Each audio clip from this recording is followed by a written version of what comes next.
Alright everyone, welcome back to another Star Wars Galaxy of Heroes video with Fat Phil, and today we're going to be talking about the biggest lesson that I learned in my transition from the mid-game into the end-game. We're going to kind of break this down a little bit. I'm going to show some examples, kind of talk through some of the things that I did along the way to get to where I am. I think transitioning from the mid-game to the end-game is one of the most challenging, if not the most challenging transition in this game. I'm going to say the game a lot. I need to come up with a new phrase. It's one of the hardest things you'll do because a lot of the ways that you've developed strategies, come up with, resource management, much of that changes as you get further in the game. You have access to more stuff. And for a lot of players, they sort of fail at transitioning their account. And it becomes very obvious, not just in where they are in GAC, but actually what they do comparatively in a raid, territory battles, territory wars. So we're going to talk about this today, guys. Please give a huge shout out to our channel members for their continued support. If you're ever interested, that link is down below, along with a link to Discord. Go check that out. Thank you guys again for believing in me, for keeping the faith. Just your support is awesome. I love seeing it. It means the world to me. I can't thank you guys enough. Let's get in here. Let's talk about this massive transition.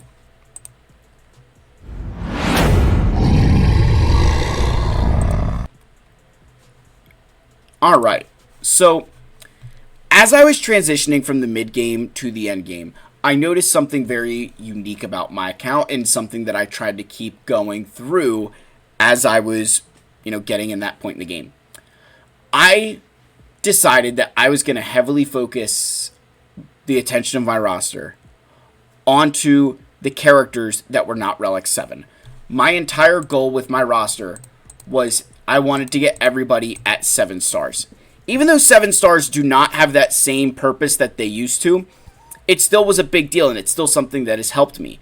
And while doing that process, I learned just why it's such a great tactic. One of the things I say this all the time is that you cannot get character shards in many ways other than where they're available. Look at Tusken Warrior. He's literally only available in the Cantina. I can't even buy a pack for him. Let's go down to not you. Let's go to Leia. Look, there's some calendars. Oops, whoa. Stop. There's some calendars, there's some of these things, but look, it's a node. So, I've said for a long time, you're much better off being behind on gear than shards. Because you can rush gear, you can't rush shards. So this transition was how much shard farming I was doing. I would not be where I was today if I didn't spend countless days, hours, tears, phone throws across the room for bad RNG in building up almost every single character to 7 star. In fact, the only if you look at my roster and you look at the one character that I have, like the new Bad Batch, Jocasta Nu, and Tusken Warrior. And, excuse me. It's so funny because the whole reason he's not 7 star is because, or she, I guess, I don't know what the fuck who it is. It's a Cantina node. I can't give up my Cantina energy. But it's okay, in my opinion, to skip that. One of the things I learned is that it's okay to kind of skip the Cantina because it's a much faster farm. That you're not really... How would I word this? If, say, in a week, they're like, you need Tuskens for XYZ ABC, I'm now able to pivot. And that's kind of part of this transition of shard farming, is that because I've farmed every other Tusken, the Chieftain, the Shaman, whoever else is on these hard nodes, because I've already built all of them up, I'm simply waiting on the character that I can farm the fastest, which that would be Tusken Warrior. That ability to pivot goes hand in hand, and that's what has allowed me to be such a great player, especially in the end game, is I can get information from Capital Games on that changes the game, changes the meta completely. And I have that ability that I can react to it. I can go build a Datacron if I want. I can go equip an Omicron or a Zeta. That's where I'm at, is the ability to pivot. This right here, guys, is everything. As you are transitioning, you want to shard farm everything. It's okay to kind of skip your cantina, but because you need to be able to pivot. If Capital Games changes up the rules on you, you've got to be able to pivot from that.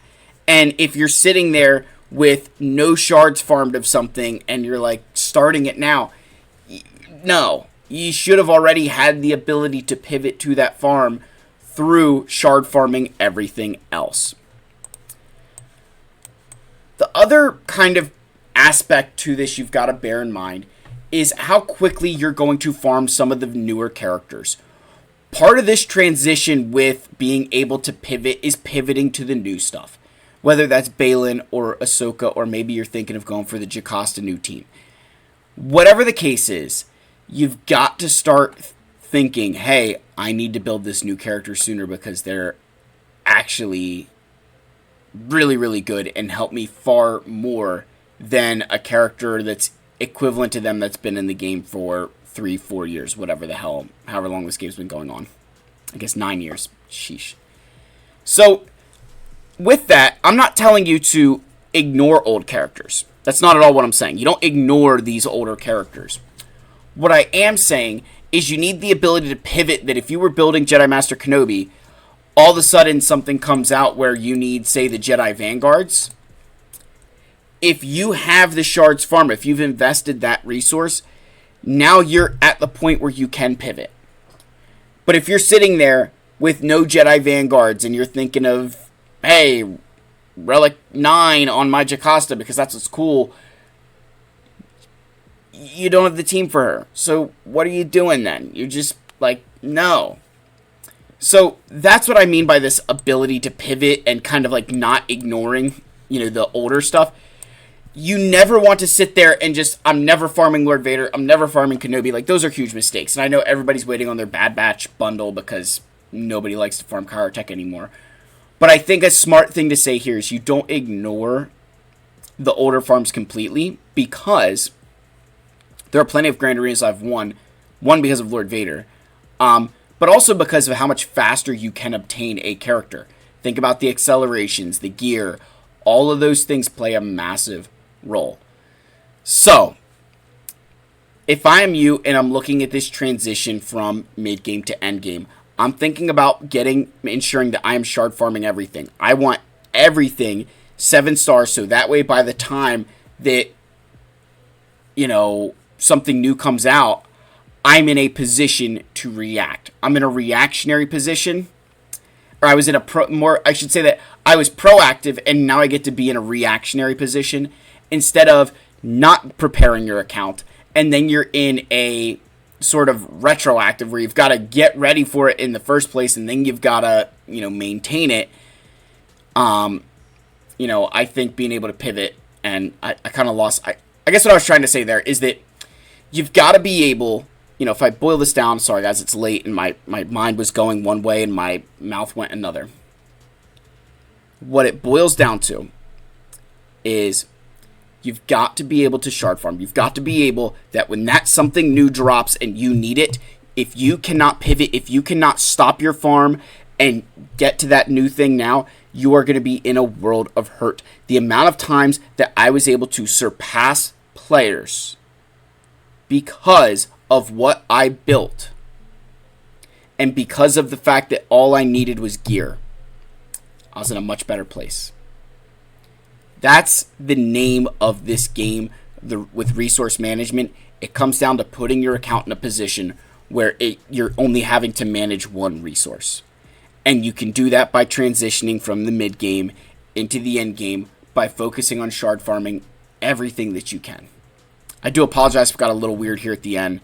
I am just going to be hitting the hay, but I want to get a video out since I am working at the office tomorrow, so I thought I'd get this out late tonight. So I appreciate you guys. I love you all so much. May the Force be with you, and I'll see you in the next one. Cheers, my friends.